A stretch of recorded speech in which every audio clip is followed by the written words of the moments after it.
안녕하세요. 헌터입니다. 오늘 분석해볼 기업은 JYP 엔터입니다. 주가는 상당히 많이 빠졌습니다. 고점 대비 지금 3분의 1 토막까지 난 상황이고요. 1년 넘게 지금 조정을 받고 있습니다. 특히나 어제 장 마감 이후에는 2분기 실적 쇼크가 나와주면서 오늘 이제 장 시작하자마자 크게 좀 떨어지는 모습이었고, 실망 매물이 크게 어쨌든 장중에도 계속 나와주면서 8% 가까운 급락까지 연출이 됐습니다.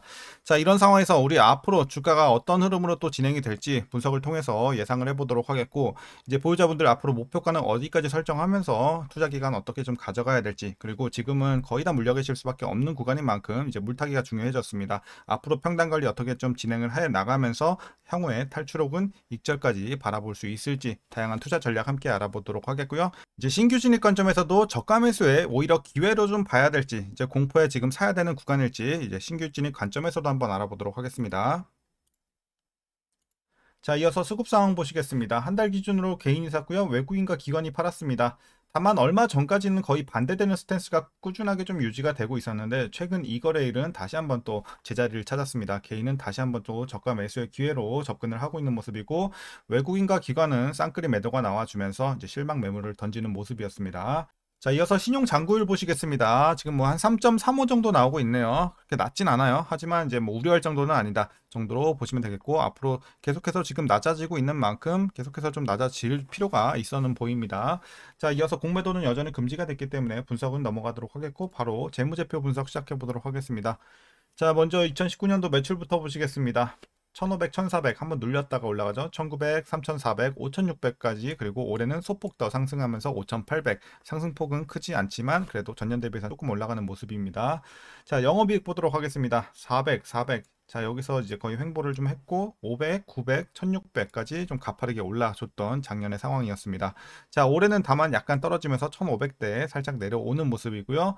자, 당기순이익도 비슷하게 좀 꾸준하게 올라줬던 상황에서 올해 이제 매출과 좀 비슷하죠. 그래서 조금 더 상승해주고 있는 모습입니다. 그래서 전반적으로 봤을 때는 작년과 이제 좀 큰 차이는 없는 실적이 좀 기록이 될 것으로 보여지고 있어요. 그래서 하반기에 조금 더 실망스럽게 나오게 되면 전년보다 좀 더 눌릴 수도 있는 거고, 잘 나오면은 전년 대비해서 살짝 올라갈 수도 있겠다 정도로 판단하시면 되겠습니다. 거의 비슷한 수준이다. 자, 그리고 분기별로 전년 대비 영업이익만 한번 비교해 보도록 하겠습니다. 자, 1분기는 420에서 330, 이제 좀 많이 좀 눌렸어요. 그리고 450에서 200, 마찬가지로 이제 2분기 실적 쇼크가 나오면서 전년 대비 반토막이 났던 상황이고, 3분기 430에서 490 소폭 상승할 것으로 예상, 그리고 4분기 370에서 490 마찬가지로 계속해서 상승 흐름은 유지가 될 것으로 보여지면서, 하반기에는 그래도 상반기 대비해서 확실히 좋아지는 모습이고, 전년 대비해서도 좀 올라줄 것으로 일단 예상치는 나오고 있어요. 하지만 어디까지나 예상치기 때문에 참고만 하시면 좋을 것 같고요. 다시 이제 돌아와서 부채 비율 한번 살펴보도록 하겠습니다. 28, 20, 26, 35, 43, 35, 뭐 20에서 40 왔다 갔다 하고 있어요. 그래서 전반적으로 낮은 부채 비율은 계속해서 유지가 되고 있어서 상당히 괜찮아 보입니다. 자, ROE 보도록 하겠습니다. 21, 17, 31, 24, 30, 26. 과거부터 꾸준하게 두 자릿수뿐만 아니라 20에서 30까지도 넘나들면서 상당히 좋은 수익성을 보여주고 있습니다. ROE는 엄청나게 훌륭한 기업이에요. 그래서 어쨌든 올해도 20 중반대 상당히 좋은 수치 계속 유지가 되고 있고요. 앞으로도 두 자릿수는 꾸준하게 유지가 되겠다 보여지고 있습니다. 수익성 너무 좋은 기업이고, 이어서 EPS 보도록 하겠습니다. 자, 과거부터 꾸준하게 올라주고 있습니다. 계단식의 성장 보여주고 있고, 올해도 전년 대비해서 좀 올라주면서 3,200 정도 예상치가 나와주고 있습니다. 그래서 순이익과 같은 흐름으로 보시면 될 것 같고요. 이어서 배당금은 전년 대비 살짝 올라가면서 597원 일단 예상이 되고 있습니다. 이대로 배당을 하게 된다면 현재 종가 기준으로 계산했을 때 배당 수익률은 약 1.19% 정도 기대해 볼 수 있겠습니다. 그래서 배당은 좀 소소한 편이다 보시면 되겠고요. 이제 마지막으로 현재 PER 16.74배, PBR은 3.89배 나오고 있습니다. 그리고 현재 주가 밸류에이션 상황은요. 자, 이제 지금은 주가가 많이 내려오긴 했지만 이제 적정 주가라고 보고 있어요. 지금은 그렇게 우리가 싸다고만 보기는 좀 힘든 상황입니다. 그래서 앞으로의 이제 모멘텀도 그렇고 지금 현재 실적 상황도 크게 눌리고 있는 상황이고, 전년 대비 반토막이 난 상황이기 때문에 마냥 싸다고 보기는 힘든 현재 상황이다. 그래서 적정 주가라고 보시면 되겠습니다. 자, 이어서 동사 관련 이슈 한번 살펴보도록 하겠습니다. 먼저 2분기 실적입니다. 이제 전년 대비 매출은 36.9% 감소, 영업이익은 더 큰 폭의 감소죠. 80% 가까이 감소를 해주면서 어쨌든 시장 컨센서스를 지금 67%나 하회하면서 엄청나게 크게 실적 쇼크가 왔습니다. 자, 그 원인을 보시게 되면 기타 비용에서 발생을 한 것으로 보여지고 있고요. 비활동기임에도 전년 대비 90억 원이나 증가를 했습니다. 그리고 아티스트 해외 활동이 증가함에 따라서 관련 기타 제반 비용이 증가한 것으로 추정이 되고 있습니다. 참고하시면 되겠습니다. 자, 그래도 일단 2분기를 바닥으로 해서 하반기에는 스트레이키즈, 트와이스 등 주요 아티스트 컴백이 이어짐에 따라서 다시 400억 원대의 영업이익을 회복할 것으로 보여지고 있고 실적 가시성이 높아질 것이다. 그래서 어쨌든 지금을 좀 저점으로 잡고 있는 현재 상황이다 보시면 되겠고요.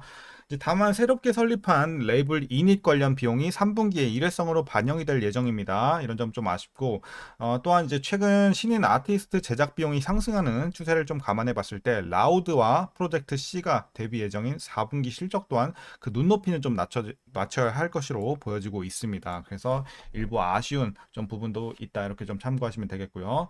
자, 이어서 이제 무엇보다 새로 데뷔하는 아티스트의 성과가 이제 주가의 향방을 좀 결정 지을 것으로 보여지고 있습니다. 저연차 IP들의 성과가 중요한 시점으로 엠믹스와 같은 저연차 IP의 성장과 더불어 신규 IP의 성공적인 시장 안착을 통해 IP 파이프라인 확대 및 수익화를 실현해야 할 것으로 보여지는데요. 특히나 매출 비중이 가장 큰 스트레이키즈가 내년에 계약 조건 갱신을 앞두고 있는 상황도 상당히 좀 악재입니다. 정산율 재산정으로 인한 이익률 훼손이 예상이 되면서 이를 상쇄해 줄 만한 IP가 등장해야 할 것으로 보여지는 현재 시점이다. 이렇게 말씀드리겠습니다.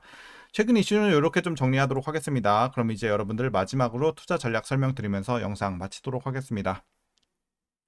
자, 먼저 신규 진입 관점입니다. 저는 개인적으로 반대 의견 드리도록 하겠습니다. 물론 지금 들어가서 위험한 구간은 아니라고 판단이 되고 있습니다. 대부분 좀 반영이 됐고 추가 하락이 나오더라도 엄청난 큰 폭락은 좀 보기 힘들 것 같습니다. 그래서 대부분 지금은 거의 다 좀 반영이 되면서 어느 정도 바닥 시점이다라고 예상이 되고 있긴 하지만 앞으로 우리가 지금 들어갔을 때 앞으로 바라볼 수 있는 기대할 수 있는 기간 대비 수익성을 생각했을 때 반대 의견 드리는 겁니다. 그래서 오히려 지금은 물론 하반기에 모멘텀도 일부 존재하긴 하지만 불확실성도 같이 있는 만큼 반등은 나오긴 하겠지만 어느 정도 좀 상단을 제한할 수 있는 요소로 작용할 가능성이 크다 보여지는 만큼 오히려 이제 기간 대비 수익성은 다른 종목을 보는 게 좀 더 낫지 않겠나라는 관점입니다. 그래서 반대 의견 드리는 거고요. 이어서 이제 보유자분들 대응 방법입니다. 먼저 목표가부터 설정하도록 하겠습니다. 자, 지금 재료로서는 이제 많이는 못 드려요. 좀 보수적으로 볼 수밖에 없는 현재 상황이기 때문에 7만 원 보고 있습니다. 그래서 7만 원 목표 주가 말씀을 드리도록 하겠고요. 여러분들 이제 물리신 분들은 이제 손실이 크지 않으시다면 어느 정도 좀 정리하고 종목 교체를 하시는 게 바람직하겠고 크게 물리신 분들은 사실 이제 손절이 나가기 좀 힘든 구간이죠. 그리고 여러분들 꾸준하게 지금 중장기로 대응하시는 방법밖에 없어 보입니다. 그래서 앞으로 반등은 충분히 좀 해줄 수 있겠지만 아까 말씀드린 것처럼 지금 재료로서는 뭐 가파른 막 엄청난 반등이 나오기는 좀 힘든 자리다라고 보여지고 있어요. 그래서 시간이 좀 필요해 보이는 상황입니다. 그럼 이제 마지막으로 위에서 물려 계신 분들 대응 방법입니다. 뭐 대부분 해당이 되실 것 같은데 일단은 기본적으로 목표 주가 7만 원 밑으로는 무조건 좀 맞춰주시면 좋을 것 같아요. 하지만 이제 과거에 너무 고점에서 물려서 7만 원까지 당장 빼기는 힘들다 하시는 분들은 제가 라인을 하나 더 드리도록 하겠습니다. 92,000원. 요 정도 되겠죠? 그래서 92,000원 밑으로는 무조건 좀 맞춰주세요. 다만 시간은 굉장히 좀 오래 걸릴 것으로 보여집니다. 92,000원 밑에 계신 분들. 자, 그래서 여기 밑으로는 좀 맞춰주시고 가능하시면 7만원 밑으로 빼주시면 더 좋겠죠. 그리고 라인을 하나만 더 드릴게요. 6만원. 자, 그래서 뭐냐면 6만 원 밑에 계신 분들은 물 탈 필요 없다는 거예요. 그래서 6만 원 라인을 하나 더 드렸고요. 6만 원 위에 계신 분들은 살짝 물 타는 것까지 괜찮아 보입니다.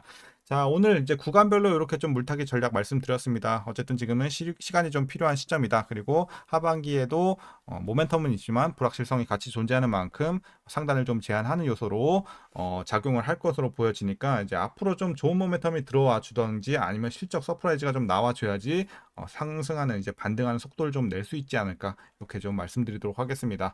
자, 오늘 전략 여기까지입니다. 영상이 유익하셨다면 구독과 좋아요도 한 번씩 부탁드리도록 하겠고요. 오늘장도 수고들 많으셨고 휴일 잘 보내시길 바라겠습니다. 그럼 오늘도 시청해 주셔서 감사합니다.